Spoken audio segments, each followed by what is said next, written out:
Kalau tanda bahaya ibu menyusui ini harus berhenti puasa itu kan saat melihat anaknya ya rewel itu.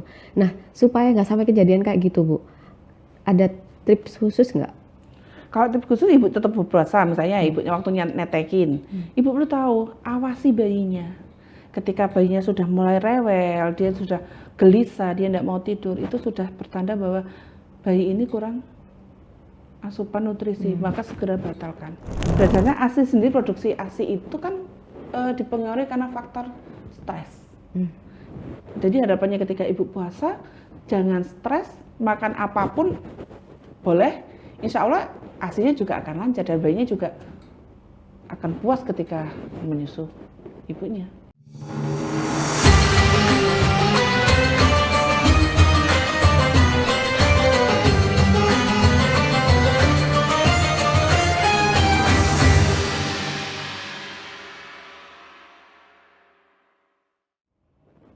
Assalamualaikum warahmatullahi wabarakatuh. Jumpa dengan saya Sulfi Sofiana dalam podcast Ramadan, Islam dan Wanita.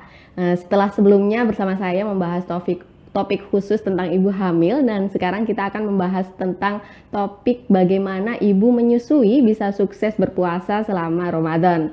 Nah, kali ini kita kedatangan lagi narasumber spesial kita, yaitu Ibu Rahma Ika Sukarsih, Sarjana Sains Terapan, Magister Kesehatan, dosen Universitas Muhammadiyah Surabaya. Beliau juga saat ini aktif sebagai pengurus di Ikatan Bidan Indonesia Cabang Surabaya. Selamat datang Bu Ika. Terima kasih kehadirannya dan tidak bosan memberikan informasi pada Tribuners sekalian tentang bagaimana tips sehat selama bulan Ramadan ini. Nah, saat ini kita mau membahas khusus tentang bagaimana sih kiatnya ibu menyusui dalam sukses menjalani ibadah puasanya. Karena kita tahu ibu menyusui ini tanpa perlu puasa saja habis menyusui kadang kelaparan Ibu. Nah, bagaimana sih ibu-ibu menyusui ini menghadapi tantangannya di saat bulan puasa sendiri? Mungkin nanti Bu Ika bisa menjelaskan ya Bu ya. Sebenarnya bagaimana sih tantangannya ibu menyusui ini Bu saat bulan Ramadan? Ya.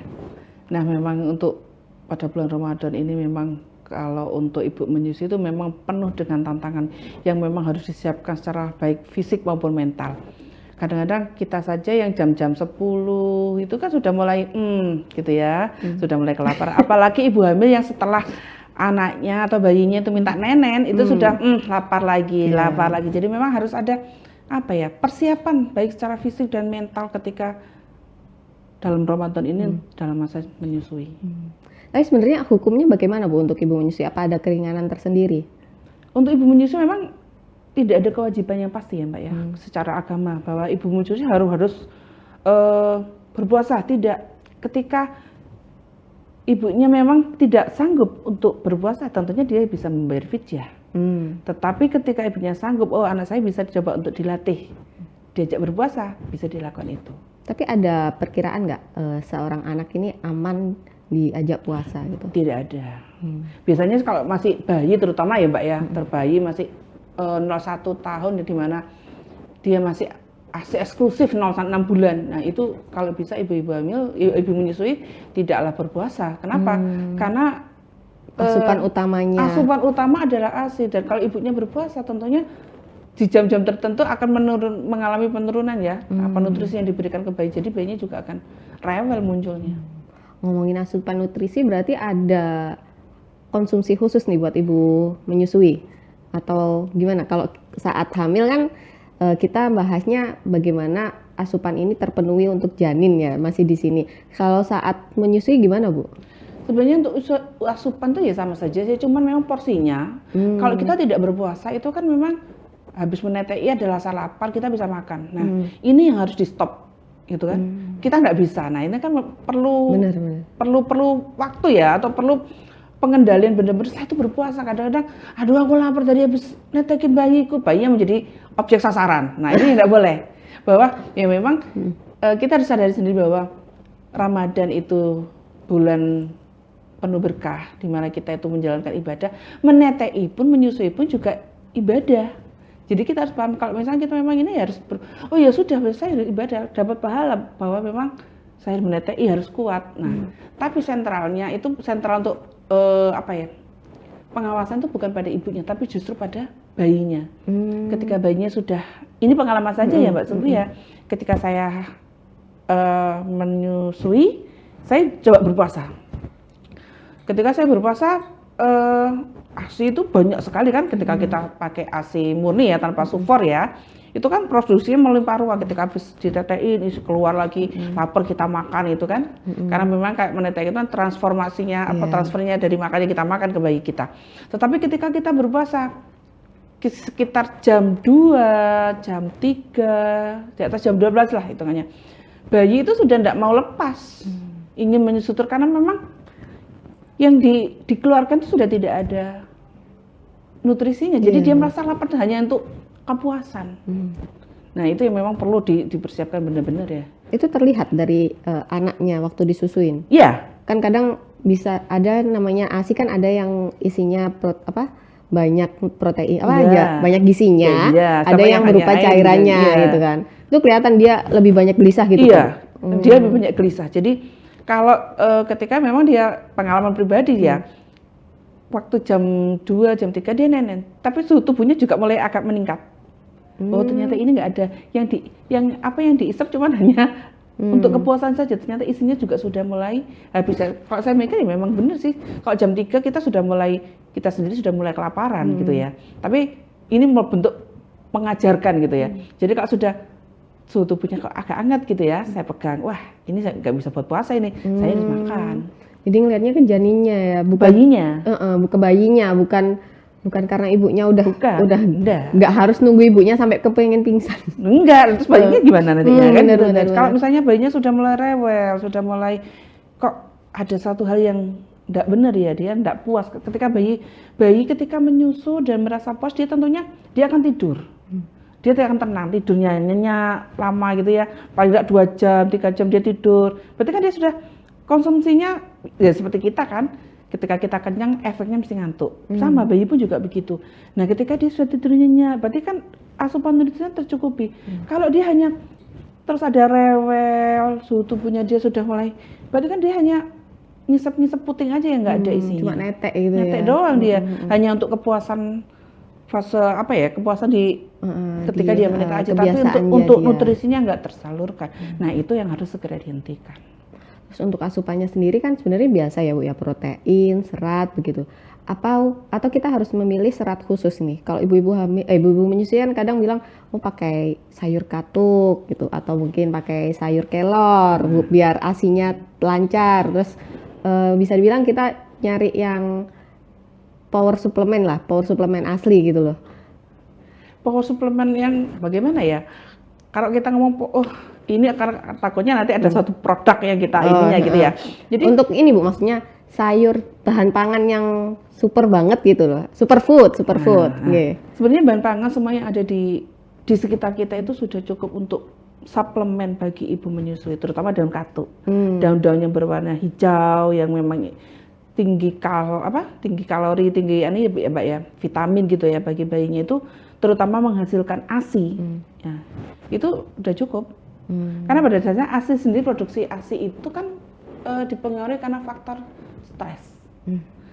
Jadi harapannya ketika ibu puasa jangan stres, makan apapun boleh, insya Allah ASINya juga akan lancar dan bayinya juga akan puas ketika menyusu ibunya. Oke, berarti untuk konsumsi harus dipastikan ada sayuran hijau nih Bu? Iya. Betul. Kalau untuk proteinnya juga harus dilipat gandakan atau gimana? Betul, harus dilipat gandakan karena memang kita ibu-ibu yang menyusui itu bukan hanya untuk diri kita sendiri, tapi juga ada bayi yang harus menjadi kita menjadi sumber makanan bagi mereka gitu ya, menjadi sarana untuk sumber makanan bagi mereka. Tentunya kita juga harus mengkonsumsi makanan-makanan yang memang dia bergizi, nggak harus mahal tentunya. Yang bisa ditemukan ya Bu ya, yang gampang ditemukan. Terus untuk biar terhindar asupan airnya gimana Bu? Asupan air tentunya harus lebih banyak. Karena kalau misalnya ibu menyusui bisa sampai minimal 2,5 liter dalam satu hari. Untuk dirinya sendiri maupun untuk bayinya. Jadi harusnya memang lebih banyak. Untuk kayak gula-gulaan kalau buka puasa gitu gimana Bu? Nggak masalah sepanjang tidak ada penyakit ya. Nah, kalau ada penyakit otomatis kan, nah itu harus dikurangi. Kalau untuk air otomatis lebih banyak. Bisa terhitung di situ juga nggak sih minum es sama air putih? Bisa. Karena apa yang masuk dalam kita itu, dalam tubuh kita itu yang harus dihitung. Jadi misalnya esnya katakan pakai es itu kalau misalnya cair, katakan begini, esnya itu dalam 1 mug gitu ya, itu berapa? 500 cc. Itu tetap 500 cc maksudnya. Udah terhitung ya, salah satu cairan yang bukan masuk hanya itu. air putih doang, kayak gitu ya. Belum lagi nanti ada buah. Buah itu kan juga ada mengandung Air juga. air juga. Nah, seperti itu. Jadi memang kalau buat ibu menyusui bisa dibilang lebih banyak ya Bu ya makannya nyamilnya dibandingkan ibu hamil nih. Iya, makanya kan ibu menyusui itu kan nggak boleh mengikuti program diet ya. Kenapa? Karena kita itu masih menjadi sarana pengantar untuk sumber makanan bagi bayi kita. Jadi tidak disarankan untuk diet dulu, karena ibunya harus makan banyak dulu, yang terutama yang mengandung, ya hitungannya tidak ada pantangan lah, semua bisa dimakan, gitu ya. Harapannya ASI-nya lancar, bisa ke bayinya, dan kalau bayi-bayi yang mendapatkan asupan ASI baik gitu ya, dia akan lebih sehat, jarang terkena penyakit ya. Nah tadi kan jenengan bilang kalau tanda bahaya ibu menyusui ini harus berhenti puasa itu kan saat melihat anaknya ya rewel itu. Nah supaya nggak sampai kejadian kayak gitu Bu, ada tips khusus nggak? Kalau tips khusus, ibu tetap berpuasa, misalnya ibunya waktu netekin, ibu perlu tahu, awasi bayinya. Ketika bayinya sudah mulai rewel, dia sudah gelisah, dia tidak mau tidur, itu sudah pertanda bahwa bayi ini kurang asupan nutrisi, maka segera batalkan. Kalau untuk yang ini, yang pumping nih Bu, kalau buat ibu pekerja juga kan, biasanya kan dia nggak bisa lihat anaknya nih, juga bisa dibilang mungkin sedikit berkurang ASINya waktu di siang dan sore hari. Itu ASINya harus dicampurkah atau gimana nih? Kalau untuk penyimpanan ASI kan mesti ada ininya ya, ada kita pakai pumping sendiri tempatnya gitu ya. Biasanya yang dipakai dulu adalah yang dipumping lebih awal. Mau dicampur dalam hari itu enggak apa-apa, cuman memang penyimpanannya aja yang memang harus benar. Nah kan kalau saya mikir, berarti kalau pagi masih banyak nutrisinya nih di ASI yang dipompa nih. Tapi berarti kalau pas siang udah mulai berkurang nutrisinya. Nah gitu. Itu mungkin dicampur aja yang siang. Masih bisa ya, masih bisa diakali lah sepanjang suhunya sama nih berarti. Ya. Terus kalau olahraga Bu, masih bisa nggak sebenarnya ibu menyusui? Bisa kalau olahraga, boleh nggak apa-apa. Contohnya? Ya pakai senam apa, boleh lah. Tapi yang pastinya ya, kalau untuk ibu sebenarnya ibu menyusui itu kan nggak ada batasan yang senam aerobik boleh nggak, senam yoga boleh nggak, tidak ada pengaruh. Tapi yang kita bermain adalah nutrisi, yang kita fokuskan itu nutrisinya ibu yang dikonsumsi. Harapannya apa? ASINya itu keluarnya banyak. Dengan dia badannya fit gitu ya Bu? Iya, itu aja. Jadi tergantung pembiasaan ibunya, biasanya olahraga apa, diteruskan sepanjang memang dirasa mampu. Iya, seperti itu. Terus untuk persiapan mentalnya nih buat ibu-ibu menyusui, apa yang harus disiapkan Ibu? Kalau anaknya kan masih kecil kan, apa perlu distimulasi juga? Nah ini mau puasa nanti tahan juga ya gitu. Nah sebenarnya ibu-ibu itu ya memang harus lebih sabar gitu ya, bahwa ini kita itu sedang berpuasa, itu sedang ibadah gitu ya.